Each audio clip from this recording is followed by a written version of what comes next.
L'électricité, par exemple, et plus précisément la fabrication des piles électriques.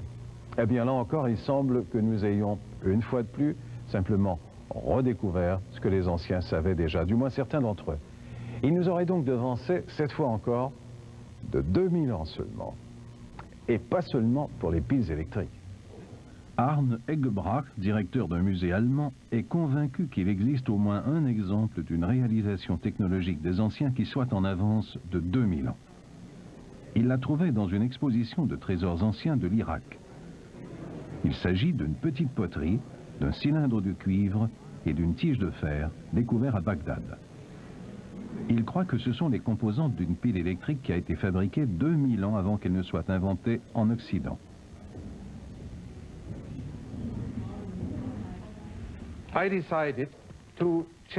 J'ai décidé de le vérifier et à cette fin nous l'avons fait reproduire. Voici cette reproduction de la pile de Bagdad. Le pot de céramique, le cylindre de cuivre et la tige de fer. Des reproductions. J'ai apporté un voltmètre dont l'échelle graduée indique 0 volt, 1/4 de volt et 1 demi-volt que nous devrions obtenir avec cette pile. Et pour cela, je vais brancher le voltmètre et la pile avec ces fils.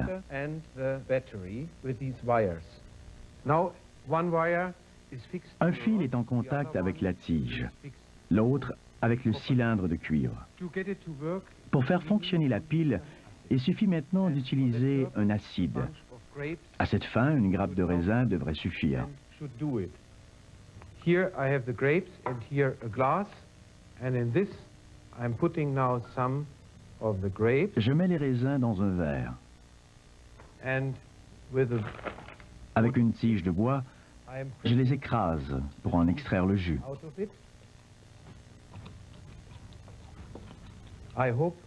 J'espère en obtenir assez pour obtenir une lecture suffisante sur le voltmètre.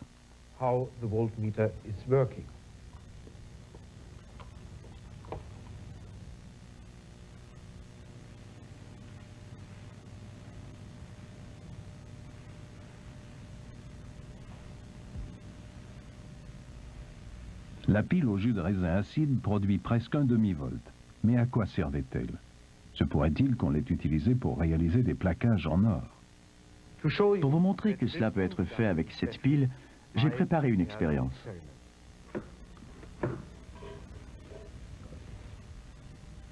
On met une statuette d'argent dans une solution de cyanure d'or. On fait passer le courant et on obtient une statuette plaquée or. C'est à donner des frissons au directeur de musée, dont Arne Eggebrach lui-même. Les implications sont énormes. Se pourrait-il que des trésors anciens que l'on a toujours cru en or massif aient simplement été plaqués or? Effectivement, au bout de quelques minutes seulement, le bas de cette statuette d'argent a toute l'allure de l'or pur.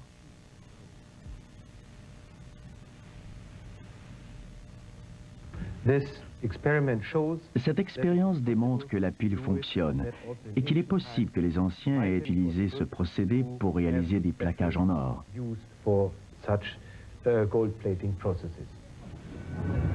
Le professeur Derek de Solar Price de l'université Yale a fait une autre redécouverte étrange à Athènes, parmi un groupe de statues trouvées dans une épave. Le bateau aurait fait naufrage à l'époque de la naissance du Christ au large de l'île d'Antikythera, près de Crète. Parmi les pièces trouvées dans l'épave, il y avait quelques morceaux de bronze corrodés. Derek de Solar Price a été fasciné par ces pièces dès qu'il les a vues. Mais il a dû avoir recours à la Commission de l'énergie atomique de Grèce pour les examiner. L'un de mes collègues, un physicien, le docteur Karakalos, avait expérimenté avec des rayons gamma. Il a radiographié aux rayons gamma la pièce principale du musée. Et dès que je l'ai vue, j'en ai été renversé. À l'intérieur du fragment, invisible à l'œil nu, on apercevait de petites roues d'engrenage. On distinguait clairement les dents des roues et on pouvait même les compter. Ces preuves cachées étaient tellement convaincantes que le docteur Karakalos a pu obtenir la permission d'utiliser un meilleur appareil pour radiographier en détail chacune des roues d'engrenage à l'intérieur de la machine.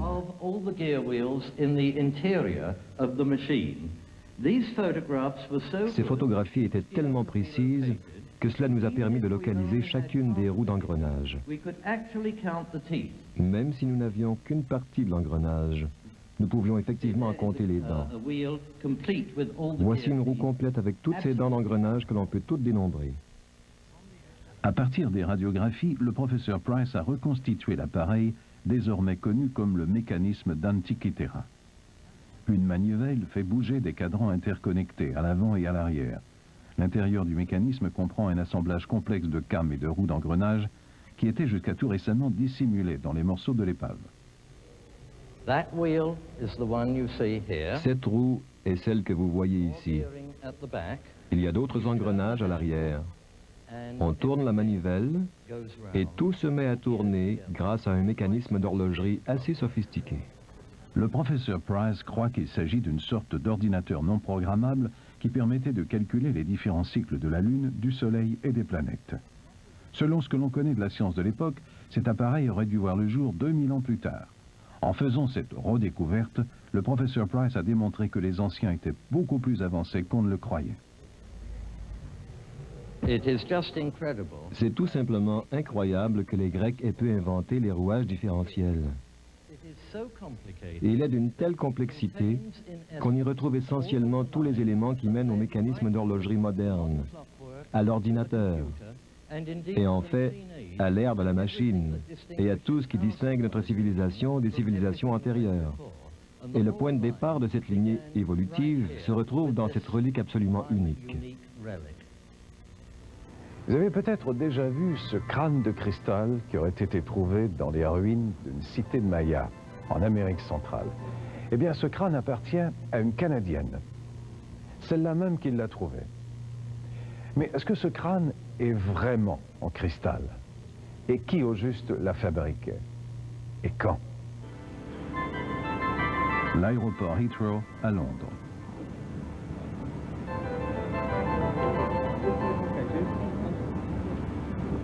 Anna Mitchell Hedges arrive de Toronto.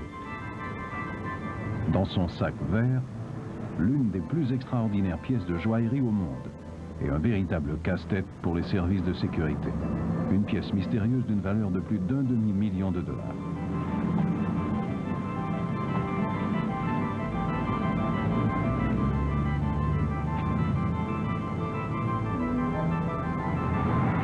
L'histoire plutôt embrouillée de ce sinistre trésor pourra peut-être enfin être éclaircie.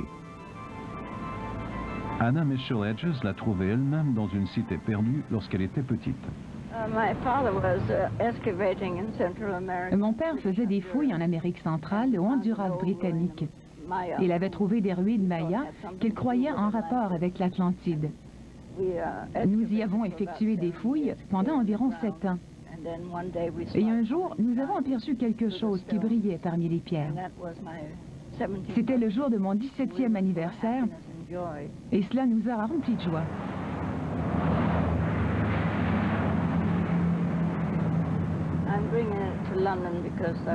Je la porte à Londres pour que le British Museum l'examine et puisse nous renseigner sur son histoire.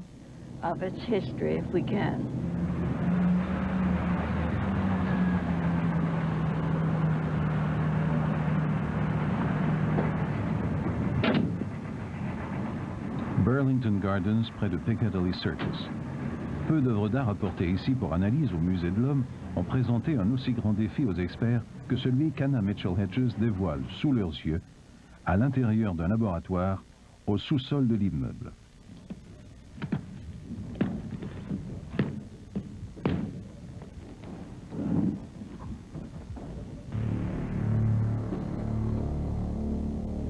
C'est la pierre précieuse la plus étrange au monde, le crâne funeste.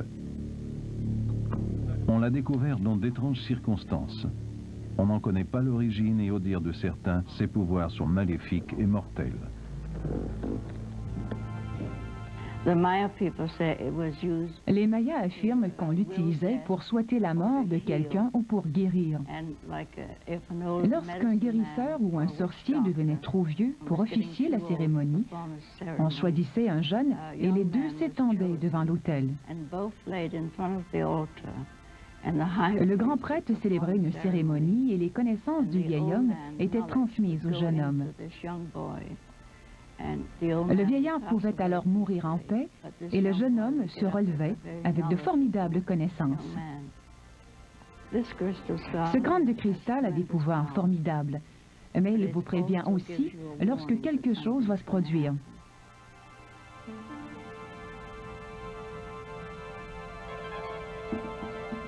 Pour le père d'Anna, ce crâne de cristal a été le trophée le plus étrange de toute une vie d'aventure. Mike Mitchell Hedges, explorateur célèbre dans les années 20, était du genre à affronter un crocodile avant de prendre son petit déjeuner et d'enfiler son pantalon. Les tribus primitives lui ont offert leur fiancé de choix et on l'a acclamé comme un dieu. Avec une simple canne à pêche, il est parvenu à remonter des poissons gigantesques des profondeurs de l'océan. C'est en 1924, dans l'ex-Honduras britannique devenu le Belize, que Mike Mitchell Hedges a découvert la cité ensevelie de Luba-Antun, qu'il a cru être une partie de l'Atlantide disparue. Aidé des autochtones locaux, il a dégagé les pyramides et les terrasses de Luba-Antun. À sa dernière expédition, il a amené sa fille adoptée, Anna. C'était le jour de son 17e anniversaire qu'ils ont aperçu pour la première fois le crâne de cristal parmi les pierres au sol. Pendant plusieurs jours, nous avons vu briller quelque chose parmi les pierres, sous les rayons du soleil, et naturellement, nous avions bien hâte d'atteindre ce point. C'est moi qui l'ai sorti parce que j'avais les mains plus petites que les autres. Je l'ai prise et je l'ai montrée à mon père qui n'arrivait pas à croire que nous avions trouvé ce magnifique crâne de cristal. Comme vous le voyez, il est bosselé comme un vrai crâne humain. Si on regarde au creux des yeux, on voit le dessin des orbites et la mâchoire bouge comme une mâchoire humaine. Depuis le jour de sa découverte, la plus grosse pierre précieuse sculptée au monde est un mystère. Thomas Gunn, qui était présent, et Lady Richmond Brown sont demeurés silencieux. Mitchell Hedges a simplement dit « c'est l'incarnation même du mal ». Mais on ne sait toujours pas s'il s'agit d'un ancien symbole de la mort façonné au fil de plusieurs générations ou s'il est moderne. Seul indice, un crâne étrangement similaire mais moins complexe conservé au musée de l'homme à Londres. Cet autre crâne de cristal a été acheté en 1898 de la joaillerie new-yorkaise Tiffany. À ce qu'on disait, il appartenait à un riche soldat mexicain. Le cristal minéral ne peut être daté, mais le crâne de Tiffany porte une marque qui pourrait trahir le moment où l'outil de coupe a glissé accidentellement.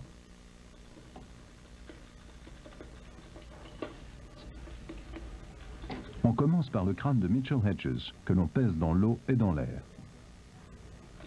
Résultat, il s'agit effectivement d'un cristal de quartz pur.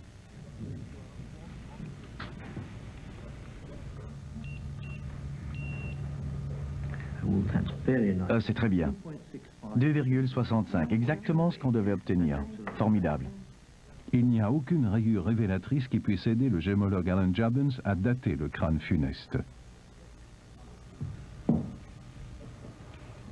Nous ne voyons aucune marque qui puisse nous indiquer que l'on a utilisé un outil de métal, mais cela pourrait avoir été très habilement masqué.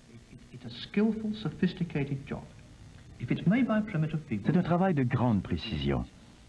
S'il a été fabriqué par des artisans primitifs, c'est absolument stupéfiant parce que la fabrication est de première classe. Peu importe qui l'a fabriqué, il a dû y consacrer pas mal de temps, et cela même s'il a utilisé des outils à diamants modernes et tous les appareils modernes qui étaient à sa disposition. L'origine la plus probable d'un bloc de cristal transparent d'une telle dimension, c'est le Brésil. Mais où et quand il a été façonné, cela demeure un mystère. Qu'il ait été façonné au Honduras, ou au Mexique, ou en Europe, au Japon, ou en Chine, je ne saurais le dire. Absolument pas. Quant au mystère de son origine, je pense qu'il va subsister très longtemps. Je pense qu'il vient probablement du Brésil après les années 1700, ou vers cette époque. Mais Anna Mitchell Hedges est complètement en désaccord avec la thèse d'Alan Jobbins.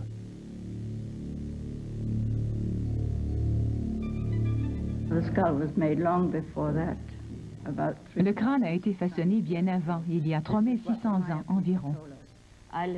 Ce sont les Mayas qui nous l'ont dit. J'ai vécu 7 ans avec les Mayas lorsque j'étais petite. Je mangeais et je dormais comme eux, sur le sol, et lorsqu'on a vécu avec des gens qui sont aussi près de la nature, on ne peut que les croire. Mais l'histoire ne s'arrête pas là. Louis Bélanger, psychologiste. Pour le crâne de Mme Mitchell Hedges, il y a des questions qui se posent. Un expert n'a pas éliminé complètement la possibilité de l'utilisation d'un outil métallique. Et puis, un autre critique est intervenu pour apporter un bémol, justement. Il mentionne qu'il y aurait eu possibilité d'achat de ce crâne à Lancan à Londres en 1943, mais il ne fournit pas de preuves. De sorte qu'on est encore dans l'expectative pour ce crâne-là. Maintenant, il y a celui du British Museum. Alors là, un éditeur a mis la main sur un document qui dormait au British Museum depuis 1950. Et là-dedans, on trouve une expertise, un spécialiste en cristaux brésiliens, qui dit que ce crâne-là, qui n'est pas très transparent, est de bien piètre qualité. Et puis que, finalement, au Brésil, on n'a pas trouvé d'artisan pour le façonner. On l'a expédié au Japon. Là, un expert s'en est occupé. Le crâne est revenu au Mexique, est passé à New York et se retrouve au British Museum. Alors là, c'est toute une pérégrination qui porte ombrage au premier crâne et à son authenticité. L'aube à Death Valley. On se croirait presque dans un cratère lunaire. Cette région est effectivement l'une des plus inhospitalières de tous les États-Unis. Glaciale et lugubre la nuit, fournaise désertique le jour. Seules quelques âmes sauvages s'y aventurent. Pourtant, d'étranges sillons apparaissent à la surface craquelée. Des sillons formés par d'immenses pierres qui semblent se déplacer toutes seules, en zigzag, sur des centaines de mètres et parfois plusieurs kilomètres. La scène de cet étrange phénomène, Racetrack Playa, un lac asséché en bordure de Death Valley. Accompagné de sa fiancée, le géologue Dwight Carey y est venu depuis Los Angeles, un trajet de 7 heures. Cela fait plus de 10 ans qu'il tente d'expliquer l'origine énigmatique des forces étranges qui déplacent ces pierres.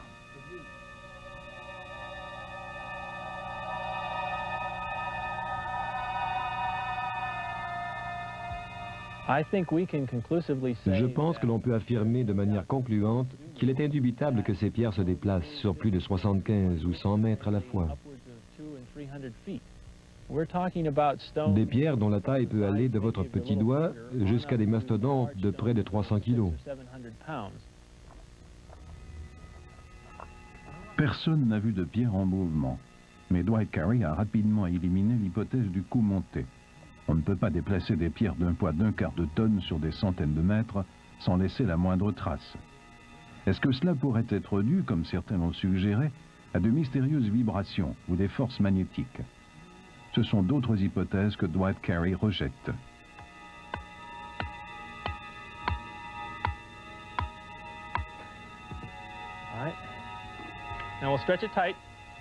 On va l'attendre maintenant. Cela fait 22 mètres 85. Dwight Carey a marqué l'emplacement de chaque pierre avec un piquet pour en mesurer le déplacement. Il a peint les coins pour en marquer l'orientation. Il a même érigé des enclos autour de certains groupes de pierres pour voir si elles se déplaçaient en même temps. Il lui a fallu 7 ans avant de formuler une hypothèse. Selon lui, ce n'est qu'une fois tous les 2 ou 3 ans que l'action conjuguée de la pluie et du vent produit exactement les conditions propices à ce phénomène.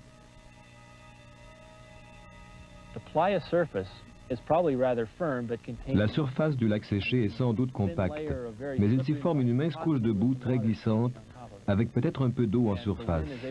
Et le vent parvient alors à pousser les pierres sur cette surface dure, en repoussant la boue très glissante sur laquelle la pierre se déplace. Elle avance sans doute à une vitesse de plusieurs centimètres par seconde, et après avoir parcouru une trentaine de mètres, 60 mètres, ou une très courte distance, le vent tombe et la pierre s'immobilise. Je pense que ce sont les changements de direction du vent pendant les mouvements des pierres qui expliquent ces parcours irréguliers. Le vent s'engouffre dans cette vallée qui agit comme un entonnoir, mais les bords escarpés créent parfois un effet de tourbillon, de telle sorte que le vent souffle de toutes les directions. En somme, les preuves circonstancielles que nous avons recueillies nous amènent à conclure que le vent pousse les pierres sur la surface rendue très glissante par la pluie. C'est la seule explication plausible. Personne n'a jamais vu l'une de ces pierres bouger. C'est sans doute parce que cela ne se produit que la nuit, pendant les tempêtes, au moment où personne ne serait assez fou pour mettre les pieds ici. Ailleurs, ce ne sont pas les pierres qui bougent toutes seules qui intriguent, mais plutôt ce qu'on trouve dans les pierres. C'est ce qui a incité un chercheur de l'université australienne Adélaïde, le docteur Mike Taylor, à visiter le musée de Brighton en Angleterre, et plus spécifiquement, le cabinet des curiosités du musée.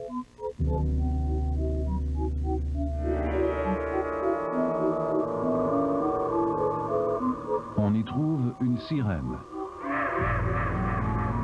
et toutes sortes de reliques étranges, ailées et marines.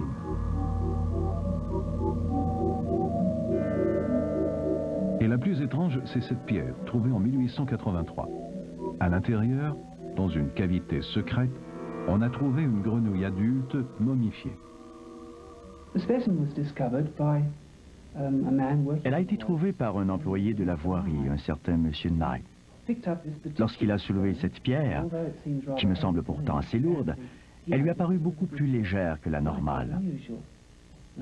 Il a donc fendu et, à l'intérieur, il a découvert cette étrange grenouille morte. Cette autre grenouille est sortie bien vivante d'un morceau de charbon qui brûlait dans le foyer d'un certain J.W. Clark, dans sa maison de Bath Street à Rugby. Même si elle n'avait ni bouche ni rectum, elle a survécu pendant 5 semaines. Des livres anciens comme le White Watts et le Strata of Derbyshire de 1811 relatent d'autres incidents du genre. À la mine de charbon d'Eastwood, on a trouvé une grenouille vivante dans une veine de charbon, mais elle est morte immédiatement au contact de l'air. Et à Cowden, près d'Ashford, on a trouvé 2 grenouilles vivantes dans un bloc de marbre. Dans une lettre au Times en 1862, un certain monsieur Scott rapporte 2 découvertes de crapauds dans la mine.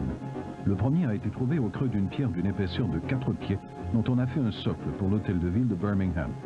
Et en 1933, le Scientific American parlait d'une grenouille surnommée le Vieux Rip, d'après la légende de Rip Van Winkle, qui aurait survécu 34 ans sous une route de béton à Schenectady, dans l'État de New York.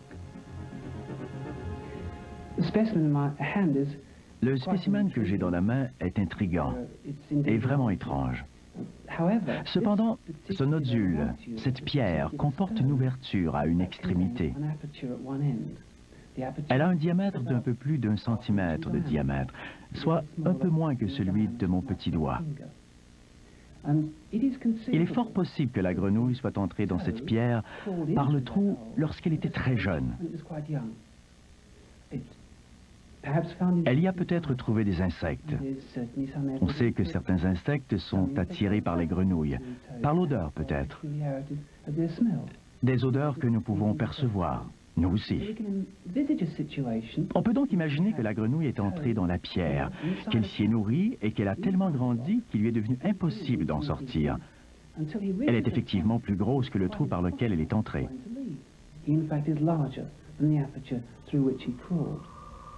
En 1825, le naturaliste William Buckland a enterré vivantes quelques grenouilles dans des cavités de pierre.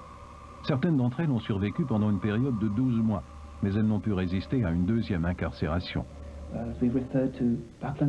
Les expériences de William Buckland ont porté sur des animaux qui vivent relativement peu longtemps et qui peuvent survivre sans manger pendant 1 an ou un peu plus. Mais dans le cas des pierres, nous parlons de millions d'années. Il est absolument inimaginable qu'un animal puisse survivre sur Terre sans nourriture et sans eau pendant des centaines de milliers, voire des millions d'années. C'est tout simplement impossible. Donc, devant ces récits de pierres lisses que l'on a fondues et au centre desquels on va trouver une cavité d'où sont sorties des grenouilles vivantes, eh bien, cela demeure un mystère absolu. Dans les régions désertiques où il pleut très rarement, certaines espèces de batraciens et même de poissons recourent à une stratégie bien spéciale pour déjouer les très longues périodes de sécheresse auxquelles ils doivent parfois résister. Lorsque l'eau se retire, ils s'enfoncent dans la vase, cette vase qui va bientôt sécher, et ils y demeurent en état de léthargie, de vie suspendue, jusqu'à la prochaine saison des pluies. Et alors, le cycle recommence de manière frénétique. En Australie, il y a même une espèce de grenouille qui peut passer ainsi jusqu'à 10 ans à attendre la pluie dans la vase séchée. Elles se sont adaptées à des conditions climatiques bien particulières. Mais il y a d'autres espèces qui n'ont pas cette possibilité, car ces espèces font face à un autre genre de défi, un obstacle érigé par la technologie des hommes. Heureusement, dans certains cas, on s'en aperçoit juste à temps pour sauver l'espèce. Une équipe de biologistes avance lentement sur les eaux calmes de la rivière Richelieu. À gauche, Véro. C'est bon, ralentez à pas droite. Cette nuit, ils vont tenter de capturer un poisson tellement rare que cette rivière est probablement la dernière au monde à en contenir. On pense qu'il en reste quelques centaines, tout au plus quelques milliers.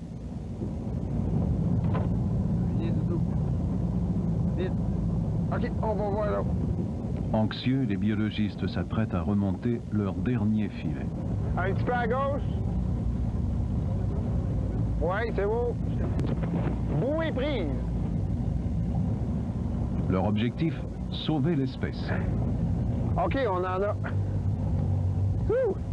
Il y a du cuivré. Yo! Enfin, du poisson. Et à la grande joie des biologistes, c'est celui qu'ils cherchent. Le suceur cuivré. Il tient son nom à 2 éléments. Si on regarde ce spécimen-ci, ici, il y a une livrée qui rappelle la couleur du cuivre. Quant à l'autre partie de son nom étrange, C'est à cause de la position de la bouche. C'est un poisson qui va se nourrir d'organismes qui vivent sur le fond. une bouche néanmoins dotée d'une imposante dentition. C'est l'une des caractéristiques uniques au suceur qui lui permet de broyer des mollusques, le seul aliment de son régime alimentaire. Mais l'espèce est sérieusement menacée. Il n'en reste plus que dans la rivière Richelieu, entre Sorel et Chambly. À la hauteur de Chambly, les eaux de la rivière Richelieu se transforment en rapides pour ensuite s'ouvrir en un large bassin. C'est là que le suceur cuivré vient frayer. Mais la vallée du Richelieu est une importante zone de production agricole. Or, l'usage intensif des pesticides et surtout des engrais chimiques a un impact énorme sur les frayères du suceur cuivré. Transportés par les eaux de surface vers les cours d'eau, les nitrates des engrais favorisent la croissance exagérée des algues, rendant ces eaux peu propices à la reproduction du suceur cuivré. En outre, pour parvenir aux frayères, les suceurs cuivrés doivent remonter la rivière Richelieu. Mais voilà, il y a un obstacle majeur. Il y a 25 ans, on a construit un barrage à Saint-Ours, à 25 km en aval de Chambly. On pourrait améliorer ce site-là et modifier les conditions d'écoulement du barrage pour favoriser des conditions optimales de vitesse, par exemple, sur ce barrage-là, quand même plusieurs portes, plusieurs vannes qui donnent une certaine souplesse. S'il n'y avait pas de reproduction sur le site, on chercherait un moyen de faire franchir le barrage aux suceurs cuivrés et aux autres espèces. Mais il faut aussi intervenir plus directement et stimuler la reproduction des suceurs cuivrés. Le biologiste Alain Branchot a dirigé ce projet. Depuis 1993, on a une méthode de reproduction artificielle qui consiste à injecter des hormones particulières au suceur cuivré, qui nous permet de récolter les œufs, la laitance, puis d'avoir le matériel biologique nécessaire à un paquet d'autres expérimentations. Selon les biologistes, les pesticides présents dans l'eau agissent comme des hormones, mais des hormones qui inhibent l'activité sexuelle du poisson. D'où cette idée d'Alain Branchot de contrer les méfaits des pesticides. Mais il lui a fallu un certain temps pour trouver les bons dosages et mettre sa méthode au point. Lors des premiers essais, les suceurs cuivrés tardaient à répondre au traitement et les biologistes ont dû intervenir. Il faut d'abord recueillir le sperme du mâle. Après une brève stimulation, il finit par réagir. C'est bien beau. Avant de procéder à la deuxième étape, on vérifie immédiatement si le sperme est viable. Le résultat étant positif, Alain Branchot décide de récolter les œufs. Amène ton bol, amène ton bol.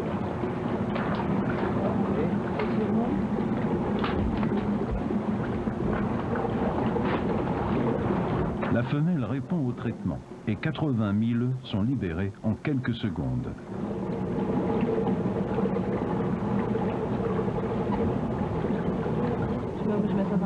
Ok, mets-toi là, tranquillement. Ok, je vais juste la positionner. Sans perdre un instant, on procède à la fertilisation. Le sperme de 2 mâles est délicatement mélangé aux œufs. Au fil des années, ces essais ont permis de valider et de perfectionner le procédé. Et maintenant, on n'a plus qu'à donner un petit coup de pouce à la nature. Depuis 1995, on a maintenant une méthode d'élevage qui fonctionne très bien. On les élève en étang. Puis, ça nous a permis, entre autres, d'ensemencer environ 30 000 poissons cette année dans le Richelieu. Attention aux sorcières, nous dit-on. Elles sont rusées, fourbes, trompeuses.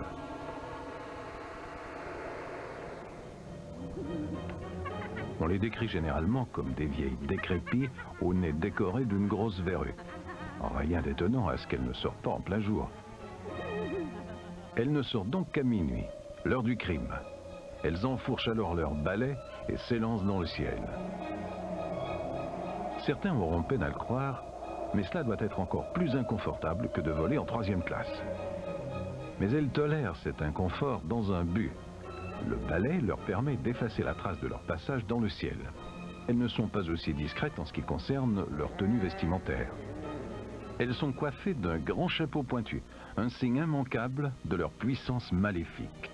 À l'époque médiévale, ce genre de chapeau était très mal vu du clergé, pour qui la pointe du chapeau évoquait les cornes du diable. Il y a encore des sorcières de nos jours, mais elles ont bien changé. La sorcellerie est bien vivante, et cela non seulement aux États-Unis, mais partout dans le monde. Et par sorcellerie, je fais allusion à la religion de la nature qu'elle était à l'origine. Le mot sorcière est lourd de sens. Lorsqu'on entend le mot sorcière, cela évoque notamment la puissance, une sorte de puissance maléfique. Nous ne vénérons pas Satan, nous ne croyons pas à Satan. La sorcellerie est devenue synonyme de satanisme à la suite d'une campagne de dénigrement au Moyen Âge.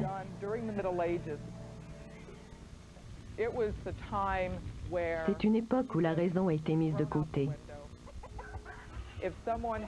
Lorsqu'une personne n'était pas populaire dans la collectivité, ou lorsqu'on voulait s'emparer de ses terres, on n'avait qu'à l'accuser de sorcellerie et les ennuis commençaient pour cette personne. La personne accusée devait subir une série d'interrogatoires très poussés. La torture était courante pendant ces interrogatoires. On torturait les accusés jusqu'à ce qu'ils cèdent ou meurent. Et lorsqu'ils cédaient, on les forçait à signer des aveux stipulant qu'ils avaient pratiqué la magie noire et vénéré le diable.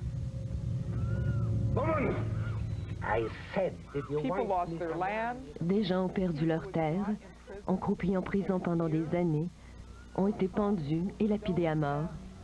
D'autres ont été brûlés vifs. Certains affirmaient qu'en réalité, les hommes et les femmes qui brûlaient les sorcières sauvaient les âmes de ces pécheurs reconnus coupables. Ces gens qui se disaient chrétiens ont fait des choses bien peu chrétiennes. Au lieu d'aimer leur prochain comme eux-mêmes, ils ont exterminé leur prochain, et cela en prétendant éradiquer le mal. Des centaines de milliers de personnes, des millions même au dire de certains, ont été victimes pendant ce carnage. Les procès de Salem, dans le Massachusetts, ont marqué l'histoire des États-Unis. Tout a commencé dans une maison où le cuisinier a enseigné quelques tours de magie à un groupe de jeunes filles pour s'amuser. La suite est un mystère qui s'est terminé en tragédie. En janvier 1692, une petite fille appelée Betty Paris est tombée malade. Son père était le pasteur du village de Salem. Peu après, sa cousine, Abigail Williams, qui vivait dans la même maison, est tombée malade à son tour.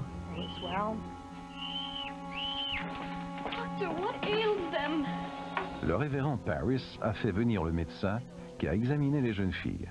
Ne trouvant aucune explication médicale à leur maladie, il a déclaré qu'elles avaient été ensorcelées. Il fallait donc trouver qui les avait ensorcelées pour les punir, et tout allait rentrer dans l'ordre. Au début, les jeunes filles ont refusé de donner les noms des personnes qui les avaient prétendument ensorcelées. Mais avec le temps, et sans doute parce qu'elles craignaient que l'on ne découvre qu'elles avaient elles-mêmes tâté de la magie, les jeunes filles effrayées ont commencé à dévoiler des noms. Les procès de Salem commençaient. Ça a été une époque terriblement effrayante, car si l'on prenait la défense de quelqu'un, ou si l'on témoignait en faveur d'une personne accusée, on risquait fort d'être accusé à son tour.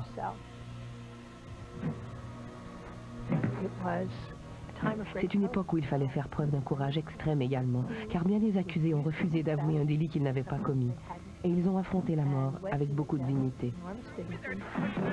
141 personnes ont été arrêtées, et 20 ont été mises à mort au sommet de ce que l'on appelle maintenant le mont des Gibets. Salem est aujourd'hui la Mecque des sorcières, et l'une d'elles est particulièrement active, Laurie Cabot.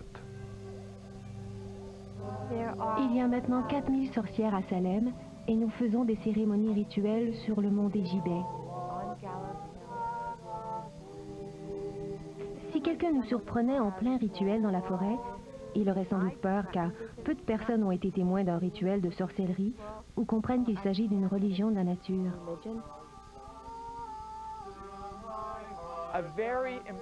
Une composante très importante de la plupart des rituels de sorcellerie est la délimitation de l'espace sacré.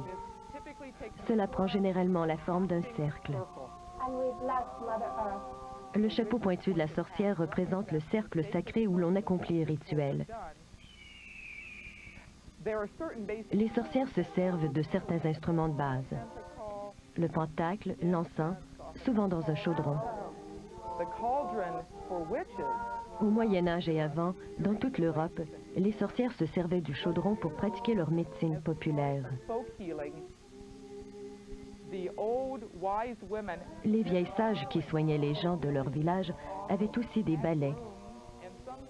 Et certains disent qu'à l'époque des bûchers de l'Inquisition, le balai dissimulait le bâton de sorcière avec lequel elle traçait les cercles magiques.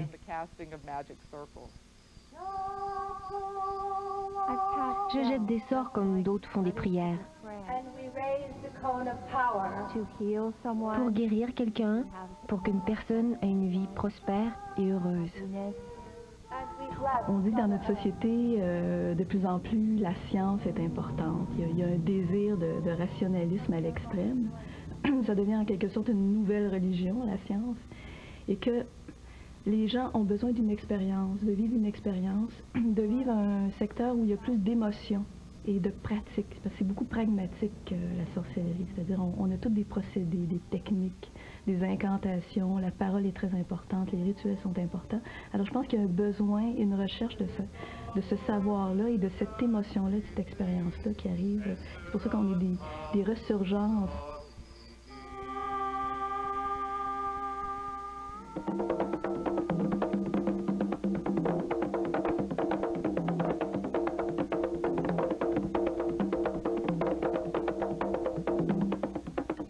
Le concept de sorcellerie a été utilisé pour rejeter de nombreuses traditions, non seulement en Europe, mais dans le monde entier.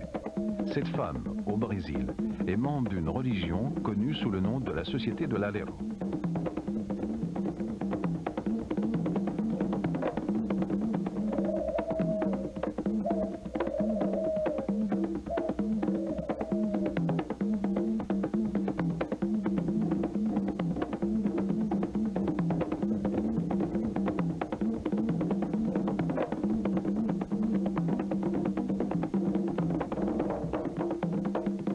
des générations, les femmes de l'Alero ont fait revivre en secret les traditions de leurs ancêtres africaines.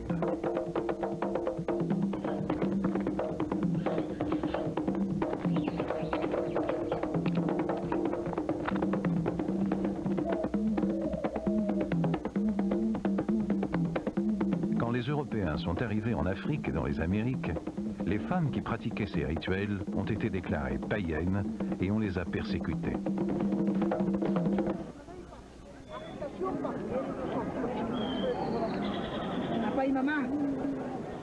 Encore aujourd'hui, on les traite de sorcières guérisseuses et de charlatans. Pourtant, ces femmes sont les guérisseuses traditionnelles du Pérou. Et depuis des siècles, elles se rencontrent dans les marchés comme celui-ci.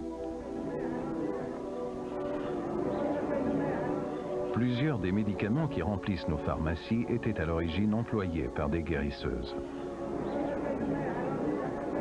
Il y a 400 ans, des femmes comme celle-ci ont été brûlées vives pour le crime de sorcellerie.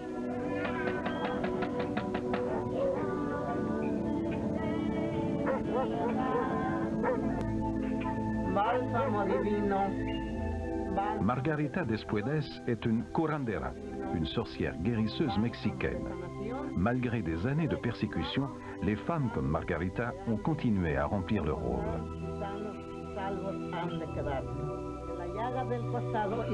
La médecine moderne a pendant un temps rejeté de telles pratiques. Mais les médecins recommencent, prudemment, à s'intéresser au pouvoir de guérison de l'esprit humain. Il y avait Lévi-Strauss qui disait, même si c'est bien décrié maintenant, qu'il y avait une efficacité symbolique. C'est-à-dire que dans une cure chamanique, par exemple, un chaman aussi, si on peut considérer comme quelqu'un qui manipule des forces de la nature, etc., faisait en sorte que cette induction-là que le chaman faisait par des symboles, c'est-à-dire, je sais pas moi, par un sacrifice, par des plantes, par un chant, par une danse, induisait chez la personne qui était, par exemple, qui était en train de faire un accouchement difficile, une disposition, une meilleure disposition, c'est-à-dire biologiquement, il y avait comme des choses qui étaient libérées dans son organisme qui faisaient qu'elle se sentait mieux, plus libérée, plus en confiance, plus protégée. Ça donnait une sorte de protection psychologique à la personne et que là, ça pouvait faciliter son travail. Donc, il y avait une sorte d'efficacité symbolique. Yo soy de la obra espiritual nombrada por el Eterno Padre para ayudar a todos mis seres hermanos, toda la humanidad, encarnados y desencarnados. Soy piedra fundamental, guía de guías, consejera. El que necesita el consejo, yo le digo cómo debe de caminar, cómo debe de vivir, cómo debe de protegerse con la palabra de Dios nuestro Señor, el niño Jesús. Comme Margarita, plusieurs des guérisseuses européennes qui ont péri sur le bûcher se réclamaient de la foi chrétienne pour réaliser leur traitement. Mais leur art plongeait ses racines beaucoup plus loin, dans les traditions de leurs ancêtres. Il en va de même aux Antilles, où la sorcellerie guérisseuse est l'apanage presque exclusif des hommes. Transe et envoûtement sont de règle dans le vaudou. Les sorciers sont des gens qui appellent des forces bénéfiques et des forces malfaisantes, des forces qui vous aident dans des actions que vous ne pouvez pas réaliser tout seul. Le rôle du sorcier, c'est de dompter les esprits. C'est à peu près comme un maître et son chien. Le maître dit au chien de manger telle personne et le chien la mange. Il lui dit de protéger la maison, il la protège. De la même manière, les esprits obéissent aux sorciers.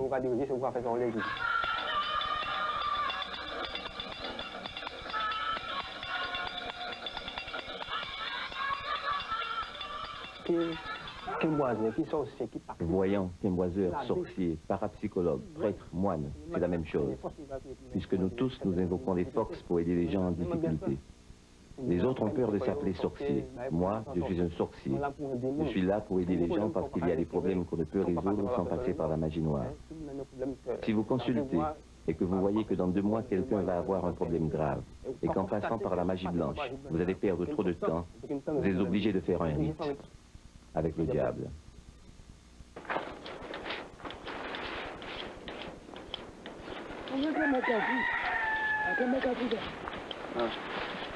Toutes les classes sociales viennent consulter, sans exception.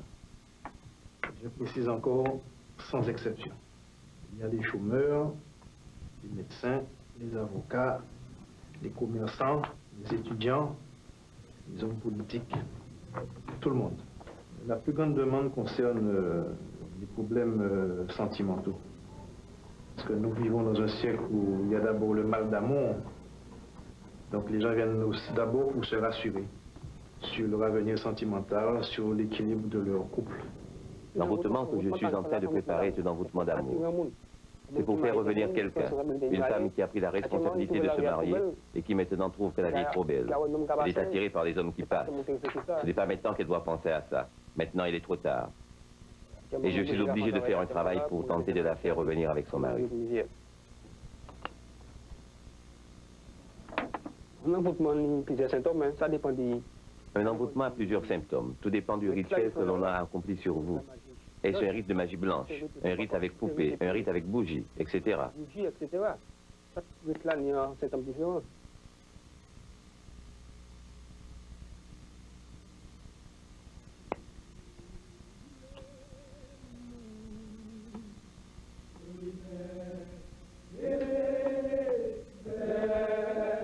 Moi dis comme la moni bougeon parlement, comme la café pour la réponse ni bougeon belle au soir, ni riche ni pour ça soigner.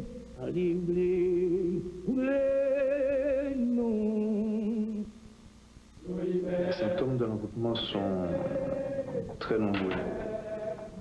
Il y a d'abord déjà une sensation désagréable d'être dans son corps. Il y a ceux qui font beaucoup de cauchemars aussi. Bon, il y a des successions d'échecs qui peuvent se répéter. Il y a des gens qui se réveillent parfois en sursaut. Il y a des sensations de pesanteur à la nuque, par exemple, ou encore des sensations désagréables au niveau de certains points du corps, près du nombril, au niveau des organes sexuels, à la gorge, au cœur, et aussi dans la tête. Om Namo Paskaya. Amen.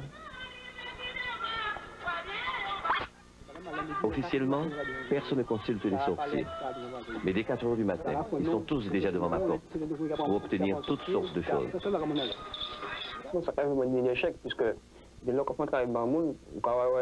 Ça m'arrive d'avoir des échecs, car les choses ne se déroulent pas toujours comme prévu. Souvent, cela vient de quelque chose qu'on avait oublié. Je me souviens d'une cliente qui avait un problème avec une sorte de monstre. La chose la piquait tous les soirs, l'empêchait de dormir. Elle entendait des bruits dans la maison. Elle prenait de mauvaises odeurs. Ses enfants pleuraient, son mari était tourmenté. Elle avait déjà vu tous les sorciers des Antilles sans succès. Alors, j'ai fait le travail pour elle, comme il faut. Mais ça n'a pas réussi. C'est un échec. Un échec parce que la chose avait déjà pénétré dans son sang. Quand le mal a déjà atteint votre sang, il est déjà en communication avec votre âme. Et là, on ne peut plus rien faire. Vous traînez comme ça jusqu'à la mort.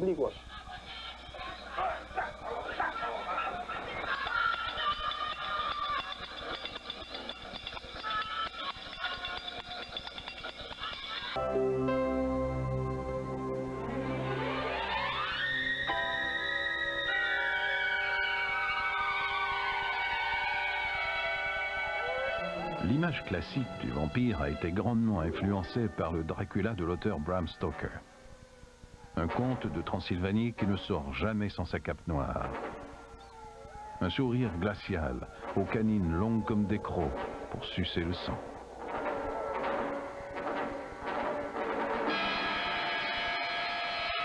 Un monstre qui craint le soleil et la croix,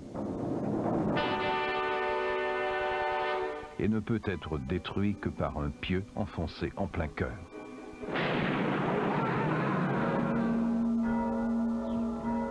Y a-t-il le moindre fondement à ce récit? L'historien Ray McNally a mené une enquête digne d'un fin limier. J'ai d'abord remarqué que le lieu est bien réel. La Transylvanie existe. C'est une région de la Roumanie. Bien des gens croient encore que la Transylvanie est un lieu fictif. Ce n'est pas de la fiction, c'est une réalité. Je me suis dit intuitivement, Si l'auteur s'est donné tout ce mal pour respecter ces lieux, je parie que le personnage de son roman se fonde sur une personne qui a existé.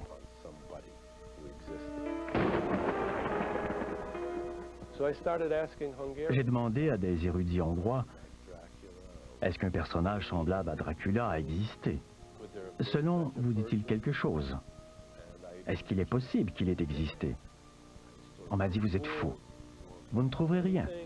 C'est du folklore. Une histoire de vampire concoctée par l'imagination débridée de Bram Stoker. Oubliez ça. McNally n'allait pas abandonner aussi facilement. J'ai entrepris de trouver le vrai Dracula. Et il s'est avéré que c'est un personnage extrêmement intéressant et très sadique. Raymond McNally a trouvé son premier indice devant une maison du XVe siècle, dans la ville roumaine de Sighișoara. Il y a une plaque sur la façade qui dit « Vlad Dracul a vécu ici de 1431 à 1436 ». Le nom du père était Vlad Dracul, qui signifie « de l'ordre du dragon ». Le fils s'appelait Vlad Dracula. Le suffixe « a » en roumain signifie « fils de », donc « fils de Dracul ». C'était donc le lien entre le Dracula de la littérature. Au XVe siècle, ce Dracula était un personnage très connu pour ses comportements horribles. Armé d'une simple caméra Super 8 mm, Raymond McNally a remonté la piste des villages saccagés et des monastères profanés par Vlad Dracula. Cette piste sanglante l'a finalement mené au pied d'une tour médiévale en ruine. La tour de Kindia est située dans la ville de Târgoviște, la capitale médiévale de la Roumanie. C'est au pied de cette tour que Dracula a aménagé un champ qu'on a appelé la forêt des empalés. On y a empalé quelques 30 000 victimes sur des poteaux. Certaines de ces victimes sont restées là pendant des semaines. Ce n'est pas une mort rapide, c'est une fin horrible. Pourquoi a-t-il fait cela? Pour donner une leçon très convaincante. L'historien Raymond McNally croit que Vlad Dracula voulait ainsi mettre en garde de manière très vive le général turc Mohamed II, l'ennemi juré de Dracula. Alors lorsque le grand conquérant Mohamed II et son armée, qui était 3 fois plus nombreuse que celle de Dracula, sont arrivés à la forêt des Empalés, Mohamed a dit « Que peut-on contre un homme qui fait des choses aussi terribles ?» Et il a fait demi-tour avec son armée. Raymond McNally a bel et bien découvert un monstre. L'aristocrate de sang noble et officier militaire appelé Vlad Dracula. Mais ce Dracula était-il simplement un tueur impitoyable ou un vampire qui buvait le sang de ses victimes? On a découvert notamment que Dracula aimait dîner au milieu de ses victimes empalées. Pouvez-vous croire cela? La puanteur devait être insoutenable. Nous avons des gravures qui montrent tout cela. Enfin, il recueillait le sang de ses victimes, puis il prenait du pain, le trempait dans le sang et il l'avalait. Il était donc, aux yeux de tous, un vampire vivant. L'historien a désormais une vision du vampire qui ne cadre pas tout à fait avec celle des films contemporains. Je pense que Dracula a véritablement conquis l'immortalité grâce au cinéma. Et c'est Nosferatu, le classique allemand, qui constitue le meilleur film que l'on ait fait sur Dracula, à mon avis. Il a lancé la carrière de Dracula et l'a rendu immortel.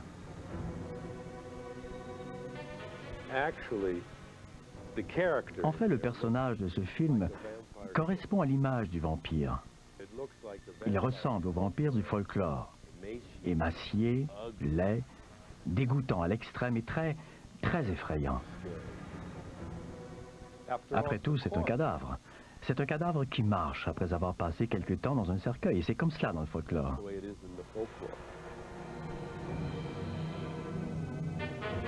Pour bien comprendre ce folklore, Il faut tenir compte de la perception que la population avait de la mort au Moyen Âge.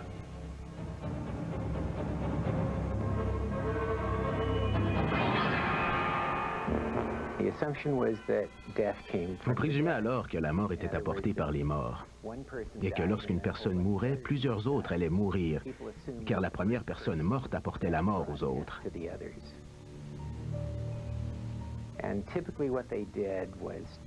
Ils exhumaient donc le cadavre du premier mort et l'examinaient pour vérifier s'il s'agissait d'un vampire.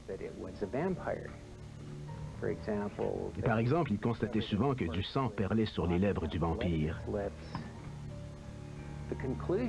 Ils en concluaient que s'il y avait du sang sur ses lèvres et que le cadavre était plus gros qu'avant, c'était parce qu'il avait bu le sang des vivants.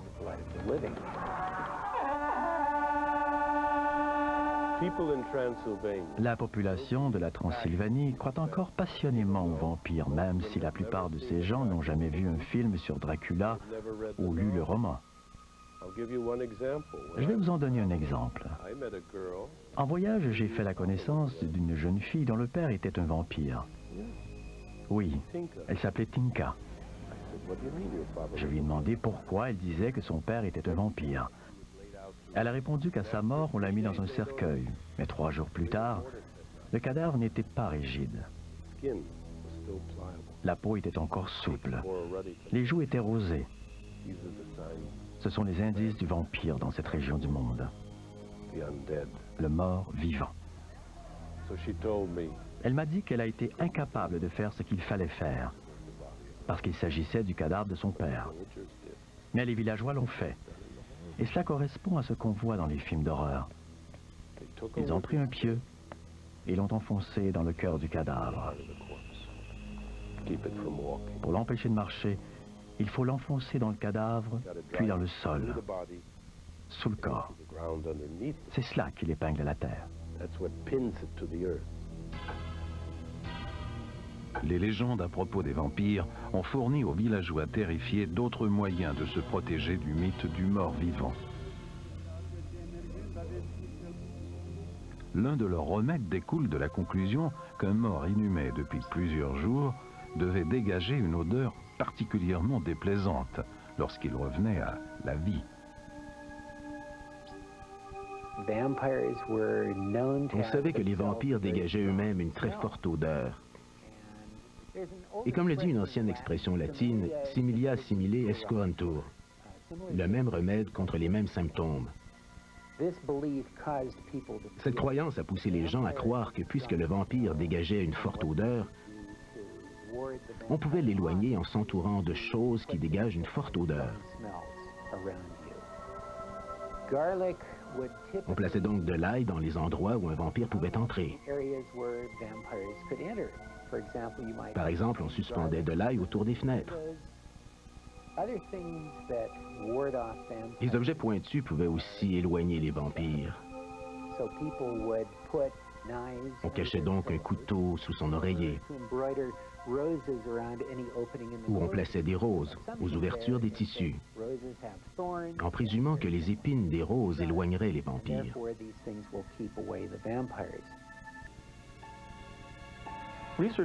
Les chercheurs croient maintenant qu'en plus de la dimension mythique et légendaire du vampire, certaines conditions peuvent pousser les gens à boire du sang humain.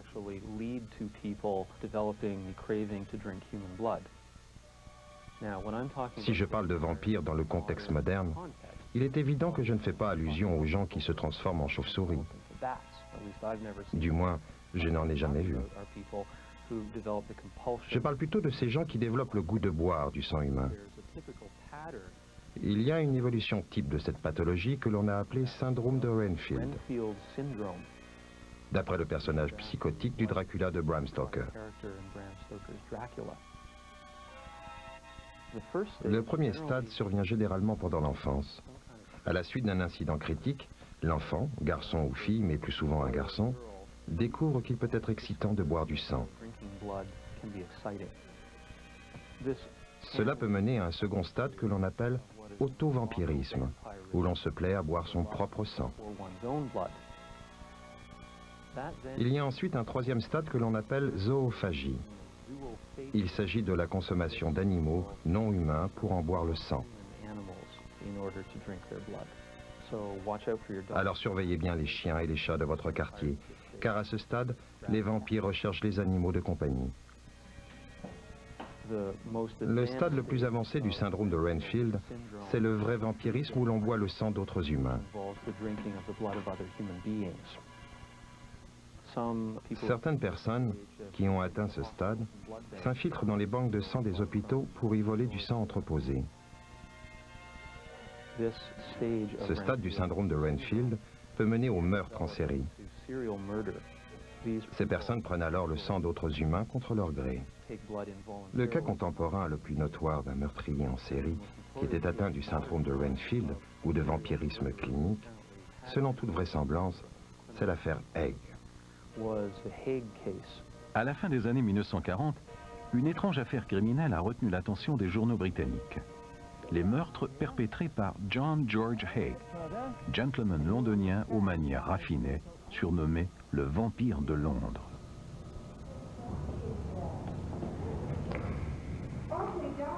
Haig choisissait ses victimes parmi ses amis, des gens qui avaient toute confiance en lui. Il les attirait dans un entrepôt abandonné, aux limites de la ville. Ces gens croyaient qu'il leur faisait visiter son entreprise. Ils étaient loin de se douter qu'ils avaient plutôt rendez-vous avec la mort.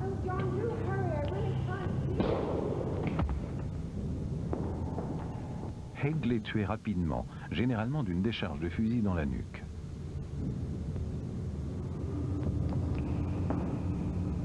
Selon les rapports officiels, l'obsession de Haig pour le sang remontait à son enfance. Ses parents le battaient souvent, et un jour qu'on l'avait frappé à coups de brosse, quelques gouttes de sang ont perlé de sa peau meurtrie.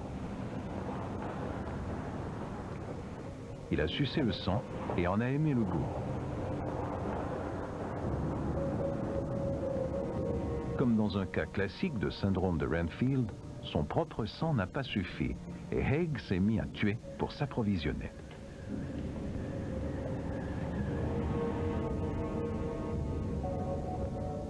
En plus de prélever le sang de ses victimes, Haig s'emparait de leurs biens personnels. Il allait même jusqu'à imiter leur signature pour avoir accès à leurs biens. Haig a avoué avoir tué 9 personnes pendant une période de plusieurs années. Il a été jugé, condamné et exécuté en 1949.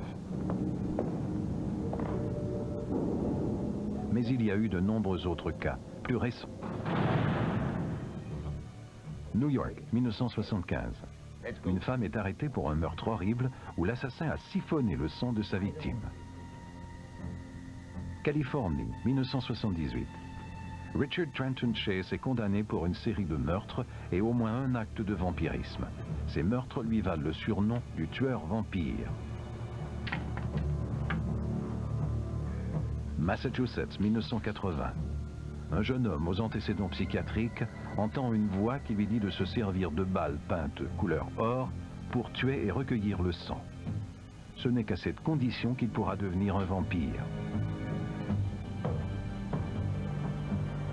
Floride, 1985. Une jeune femme de 19 ans accepte de monter à bord de la voiture conduite par John Brennan Crutchley, un brillant ingénieur qui, après sa capture, va être surnommé le violeur vampire. Minnesota, 1988. Après avoir regardé un film récent sur les vampires, 3 adolescents décident de passer aux actes. Ils attaquent un itinérant de 30 ans qui ne parvient pas à se défendre. La fascination pour le sang, et même pour l'ingestion de sang, n'est pas l'apanage des cas psychiatriques. Je suis porté à croire que cela s'est pratiqué de tout temps, parce que je crois que nous sommes naturellement excités à la vue du sang. Pourquoi la circulation s'arrête-t-elle presque complètement lorsqu'il se produit un accident? Les conducteurs ralentissent pour voir s'il y a du sang. Cette propension pour le sang pourrait très bien être programmée chez les humains, car dans les contextes qui ont marqué l'évolution de l'espèce humaine, la vue du sang répandu indique un danger, la présence d'une menace. L'une des caractéristiques de notre espèce, c'est que nous pouvons convertir une excitation physiologique en un autre genre d'excitation.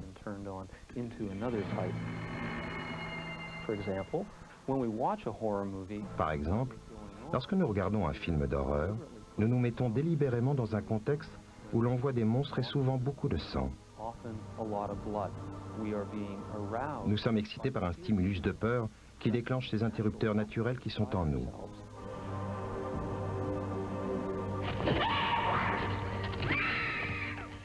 Une autre partie de notre esprit est évidemment consciente que nous sommes dans un cinéma, en sûreté. Nous pouvons donc convertir l'excitation de la peur en une autre excitation qui nous permet de passer un moment agréable au cinéma. Je crois que, même s'il est rassurant de nous distancer du vampirisme, ce n'est peut-être pas tout à fait honnête. Je crois qu'il y a potentiellement un vampire en chacun de nous.